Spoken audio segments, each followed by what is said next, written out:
A paz do Senhor Jesus a todos. Amém, a paz do Senhor. É com essa saudação tão acolhedora e tão cheia de significado para nós que a gente abre mais um programa do EBD Fiel. Uma alegria estar aqui de novo.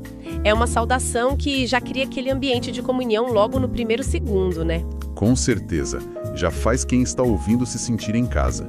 E hoje o nosso estudo aprofundado vai focar na lição 9 da Escola Bíblica Dominical, um material riquíssimo da editora Betel. Isso mesmo. O título da lição de hoje é Os Discípulos de Cristo e o Processo da Santificação. Mas antes da gente mergulhar nesse conteúdo, eu queria fazer um convite rápido para quem sempre acompanha o nosso trabalho. Muito importante. Sim, porque a gente sabe da importância de fortalecer a escola bíblica dominical, né? E espalhar a palavra de Deus. Então, aproveita para compartilhar e divulgar o conteúdo do EBD Fiel no Instagram, no TikTok, no YouTube. É uma forma de fazer a mensagem chegar a mais pessoas. Exato. Bom, indo direto para o nosso tema, a chamada verdade aplicada da lição já dá o tom da nossa conversa. Dá sim.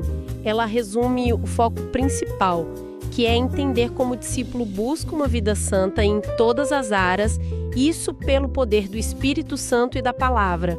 Ou seja, não é um esforço humano isolado. O material tem 3 objetivos centrais, muito claros. Primeiro, compreender o que de fato é a santificação. Depois, reconhecer a importância disso. E terceiro, saber como manter essa caminhada. Que talvez seja o maior desafio. Sem dúvida. Porque existe um estereótipo, né? Quando a gente fala de santidade, quem olha de fora ou até quem está dentro da igreja às vezes pensa logo numa lista enorme de regras. No manual do que não se pode fazer. Isso, um negócio frio e exaustivo. Mas o texto de hoje revela algo completamente diferente. Mostra a santificação como uma jornada muito dinâmica e transformadora. É vital, na verdade. Exato. E que afeta tudo. A vida pessoal, a família, a igreja. Então vamos começar pelo começo. O primeiro tópico da lição é justamente compreendendo a santificação. O que realmente significa ser santo. Bom, o material traz uma definição do pastor Valdir de Oliveira que é bem profunda. Ele descreve a santidade como a pureza perfeita de Deus, sem mancha ou pecado. Então o ponto de partida não é o nosso comportamento. Não de jeito nenhum. O ponto de partida é o próprio Criador. A lógica teológica aqui, baseada na primeira carta aos Tessalonicenses, capítulo 4, é que nós servimos a um Deus que é essencialmente santo.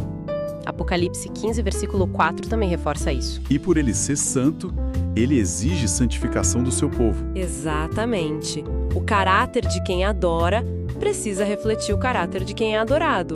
Mas aí entra uma questão que o texto aborda muito bem.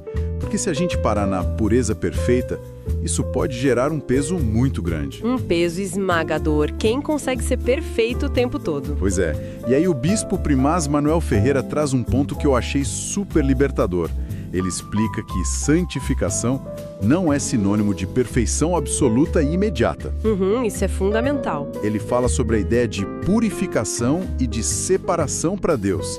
É deixar as práticas mundanas para trás e se voltar para o Senhor. É uma trajetória, né? Isso, uma direção. E no âmbito da vida pessoal, isso significa reavaliar os nossos hábitos. Aquilo que a gente consome, os lugares que a gente frequenta.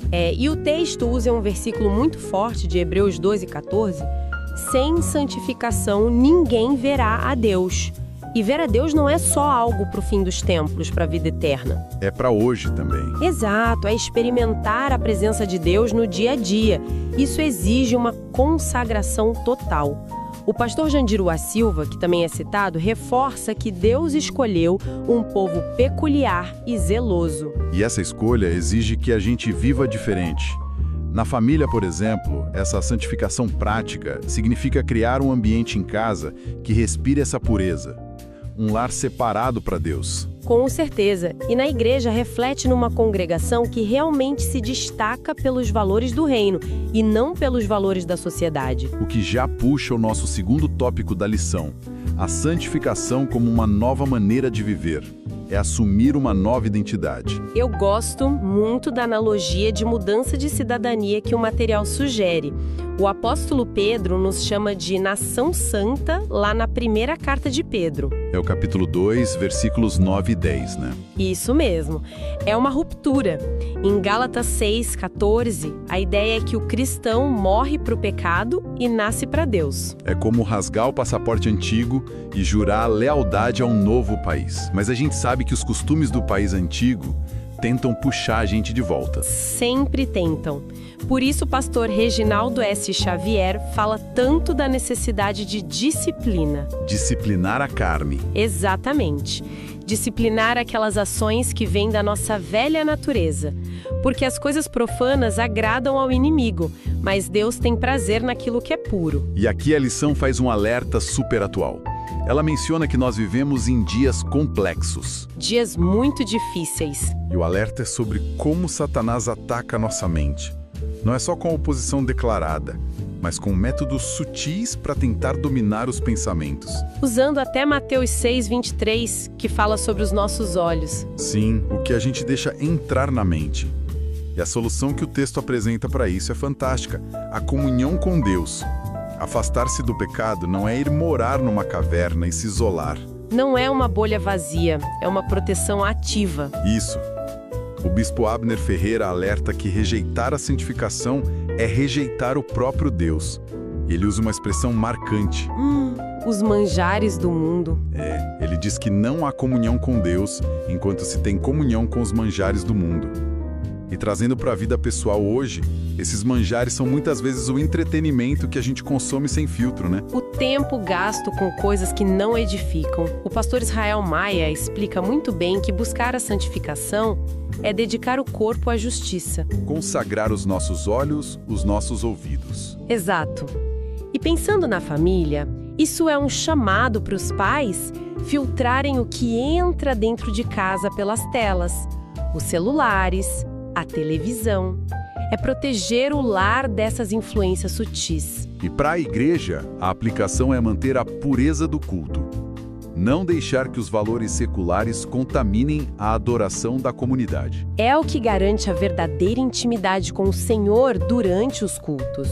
Agora, ter essa consciência é o primeiro passo. Mas e para manter tudo isso funcionando todos os dias? Aí entra o terceiro grande tópico da nossa lição: a constante santificação. Que é onde a teoria se encontra com o suor do dia a dia, digamos assim. É onde fica realmente interessante. Porque o texto deixa muito claro que santificação não é um evento único no passado. Não é algo que aconteceu só no dia em que a pessoa se converteu. De forma alguma. É um processo dinâmico. É uma jornada diária de renovação espiritual. E graças a Deus a gente não faz isso sozinho. O bispo Abner Ferreira estrutura de forma muito bonita os meios que a Trindade providenciou para que essa constância aconteça. É maravilhoso pensar que o mesmo Deus que exige a santidade fornece todos os recursos para ela. Exatamente. O primeiro meio citado é o sangue de Jesus. Que é a nossa base, né? Hebreus 10, versículo 10.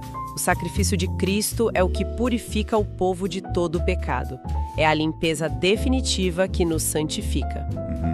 O segundo recurso é a ação do Espírito Santo.